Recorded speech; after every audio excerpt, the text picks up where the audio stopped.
Құрметті достар, қазіргі таңда білесіздер, Конституцияның жаңа жобасына 9 бапқа көп азаматтар екінші тармағына наразылық білдіріп жатыр. Осыған байланысты біз сөз көтерушілердің алғашқы тобын құрып отырмыз. Қазіргі таңда бұл топтың атауы 9 бап деп аталады. Әрине уақытша, және осы 9 баптың төңірегінде ғана талқылаймыз. Одан бөлек Конституцияның басқа да баптарына келіспеушілік болып жататын болса, оған біз бөлек уақыт бөліп өзіміздің Конституцияның нұсқасын дайындап шығаратын боламыз. Бірақ өзекті болып отырған мәселе 9 бап болғандықтан, осы 9 бап деп атап, осы баптың қандай альтернативасын береміз, билікке соны талқылайтын боламыз.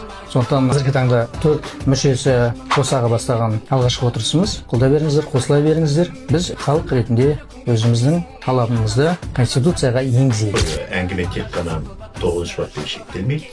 9 бапты бүкіл халықтың ойында жүрген мақсаты болып жүргеннен кейін барып 9 бапты біз жеке алып көтеріп отырмыз. Бірақ 9 бапты қазір бүкіл халықтық деңгейде қандай бағытта ұстануымыз керек дегенді біз бастама көтеруші ретінде сіздерге осы мәселені хабарлап отырмыз. Пікірлеріңіз болса, біздер қарап шығуға дайын. Мен таныстырып кетейін, дос ағамыз бұл саясатта қанша жыл тәжірибесі бар азамат, қанша жыл бойы шетелдік тіл заңнамаларын зерттеген адам, алғашқы мемлекеттік тіл заңнамасының жобасын дайындаған адам. Бекжан журналистика факультетін бітірген, қазір блогерлік тіл мәселесінде өзекті мәселелердің бәрін көтеріп жүрген азамат. Бағдат мырза Санжар Керімбайдың атынан келіп отыр, және өз атынан келіп отыр. Қазақ деген жүрегі соққан азаматтар қазіргі таңда онлайн Әділетхан және көптеген заңгерлер қосылып жатыр. Сіздер де қосылыңыздар. Егер 9 баптың 2 тармағын алып тастамаған күннің өзінде біз оны өзгертуге барымызды салайық. Яғни қазақ тілі орыс тілімен тең дәрежеде болмау керек. Бөлектейтін кез жетті.